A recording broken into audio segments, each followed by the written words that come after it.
Joining us now, Republican presidential candidate Mike Huckabee, fresh off his surprising second-place finish at the recent Iowa straw poll.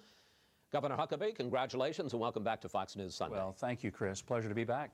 Since the Ames poll 2 weeks ago, how much of a boost to your campaign? How much money have you raised since then, and in what other tangible ways have you gotten some kind of an Iowa bounce? Well, people that wouldn't return our calls are now calling us. That's a good thing. 3.2 million hits to the website. We've scheduled fundraisers in about 16 states now through the middle and end of October. So we've, I think, raised probably more money in the last couple of 3 weeks of August than we had, in a previous couple of 3 months. So I mean, online. And so, in other words, how much?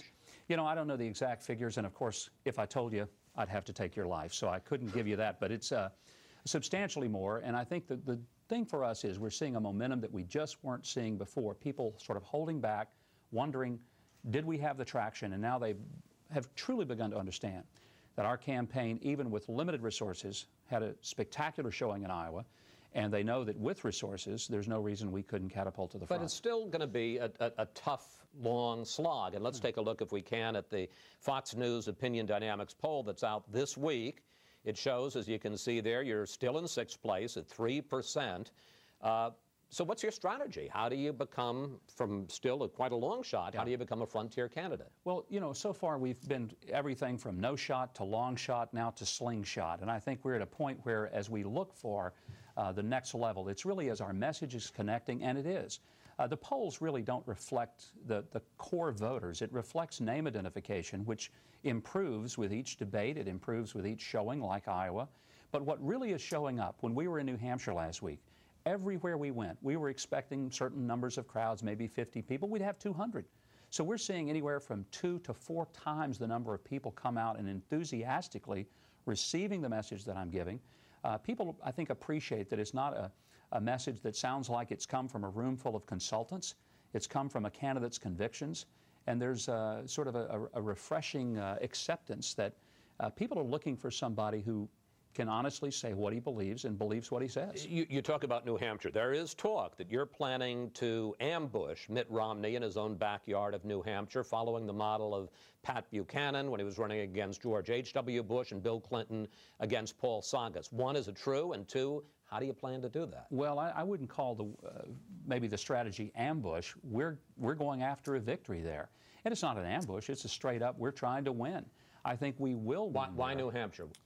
Because voters there are very savvy. They look for a person who truly has the convictions and sticks by them. Even if it's not necessarily what they agree with, they want you to look them in the eye and give them a straight answer and give it to them the same way tomorrow as you gave it to them today.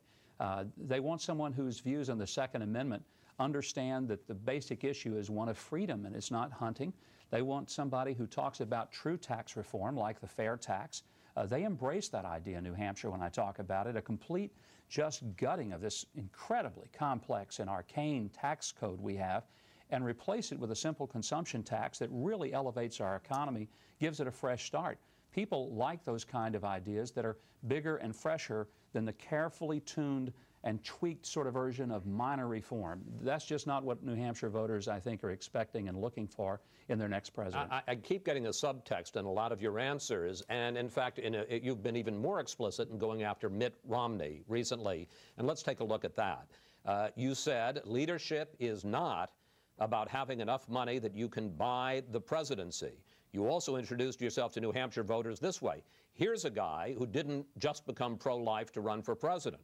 Here's a guy who didn't just read the latest issue of NRA magazine and decide he's going to be for the Second Amendment. When did nice guy Mike Huckabee become an attack dog? I don't think I'm an attack dog. Certainly there's going to be contrast, and I didn't mention anybody's name, and it could apply to several Republican candidates. Including Mitt Romney? There's a saying in the South, Chris, we like to say, if you throw a rock across the fence, it's the hit dog who hollers. So the point being that sometimes if people start reacting very just vociferously to something said, maybe there's a reason they're reacting to it. I'm going to continue to show that there is a different kind of Republican in this race, and I want to talk about what's going to really bring this party back together, because we're pretty fractured right now. And what can give us the juice to not only bring the party together, but how can we win in 2008?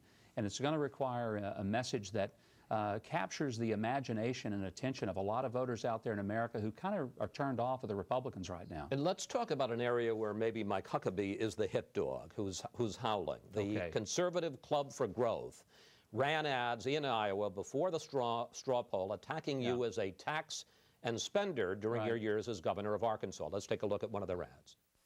Higher sales taxes, gas taxes, grocery taxes, even higher taxes on nursing home beds.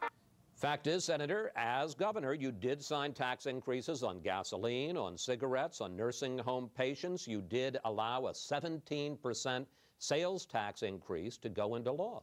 Well, let's take a look at those. And first of all, I have to be a little flattered that the Club for Growth targeted me with $100,000 of ads in a state where no one thought I was even playing seriously.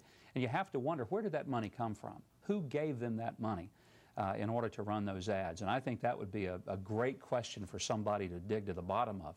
But, you know, in the attacks... Do you have some idea? I have to think it may be one of the other candidates. I don't know who, and I don't even know why, other than, again, as Abe Lincoln said when he was run out of town on a rail, if it weren't for the honor of it, I'd just soon pass. But let me ask you about that, because you call the Club for Growth, which is a reliably conservative group, the Club for Greed. Why would a conservative group single you out and run, as you say, about $100,000 in ads to warn Iowa voters that you're a tax and spender? Well, because you got to understand the Club for Growth or Club for Greed, however you want to call them. Well, it's not me, it's you, sir. And I did call them that, and I would do it again.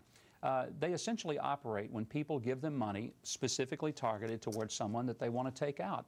They hide behind the anonymity of the organization. They don't come out and say, here I am, I'm writing a check and I'm going to spend it against this guy. Newsmax, for example, did, I thought, a wonderful story in which they pretty much debunked the Club for Growth's ad and its content and the attacks. And, you know, there are nuances of a state government in running one that I'm quite proud of, having navigated the ship through troubled waters in Arkansas. Let me, in fairness, it's not just the Club for Growth. The Cato Institute, another conservative think tank, gave you a D on taxes for your 10 years as governor. Americans for Tax Reform, another conservative group, said that state spending during your first 8 years as governor increased by 65%. But once again, if you look at our state spending compared to any others, it's about the same, because state spending is based often on federal pass-throughs on things like Medicaid, over which we have no control. And that's why you have to honestly take an analysis of how the budget is constructed and where the set points are.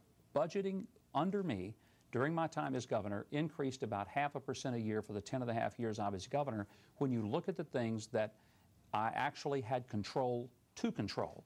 And that's a big difference than simply throwing out these wild accusations that I'm a tax and spender. The shoe that hasn't dropped yet in this campaign is that it appears that someday, maybe in the next couple of weeks, Fred Thompson is going to get into this race. Isn't another Southerner with a long conservative record and one who's compared to Ronald Reagan with a larger-than-life presence, isn't that going to steal some of your spotlight?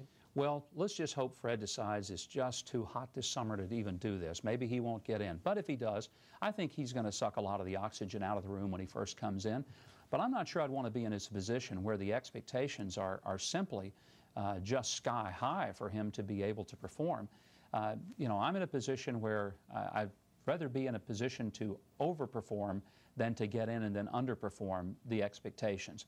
And so far, that's what we've done. No one expected us to do as well in Iowa. We've done it. No one was expecting us to draw the kind of crowds and momentum in New Hampshire. We're doing it. People are expecting him to basically come in and be the fifth head on Mount Rushmore.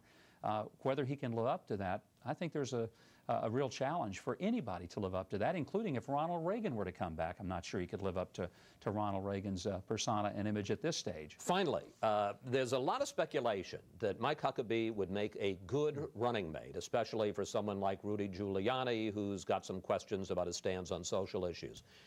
Are you vice presidential material? Well, I'd like to think I'm presidential material. You know, the point is, I've never seen a guy say, I'm going to the Olympics, and man, my goal is to be the silver medalist. Nobody says that's what, you know, I've spent my whole life working toward, is being number 2. So no, I'm not sitting around thinking about, gosh, what if I could be vice president? I'm thinking about what would happen if I could become president, how I would lead this country, what I would do to reform taxes, what I would do to try to bring a domestic agenda that builds this country back so we have some strength. And I think the voters are still going to respond to me when they get a chance to hear the message. That's what we're seeing, and that's what I'm confident they're going to continue to see. Governor Huckabee, thank you for coming in. I know you had to fly through a lot of thunderstorms through the night to get here. We very much appreciate it, and continued safe travels on the campaign trail. Thank you, Chris.